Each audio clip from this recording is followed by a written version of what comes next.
ইতালিতে চলছে মধ্য আগস্টের টানা ছুটি। স্থানীয় ভাষায় যাকে বলা হয় ফেরাগস্তো। দীর্ঘ ছুটিতে কর্মব্যস্ততা কম থাকায় জুমার নামাজ ঘিরে দেশটির বিভিন্ন মসজিদে দেখা গেছে মুসল্লিদের ব্যাপক উপস্থিতি। প্রচণ্ড গরম আর তীব্র রোদের মধ্যেও শুক্রবার মুসল্লিতে পূর্ণ হয়ে যায় মসজিদগুলো। জায়গা না পেয়ে বাইরে অবস্থান নেন অনেকে।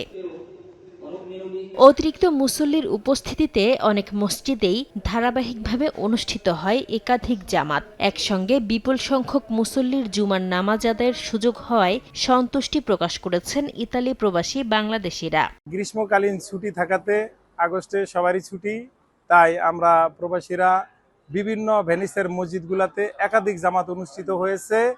আমরা আসলে ভাগ্যবান, আমরা আসলেই গর্বিত।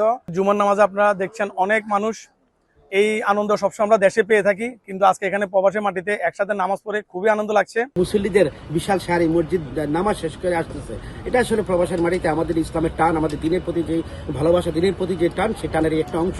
ইতালিতে বর্তমানে প্রায় 25 লাখ মুসলিম ধর্মাবলম্বীর বসবাস। দেশ জুড়ে রয়েছে শত শত মসজিদ ও ইসলামিক সেন্টার।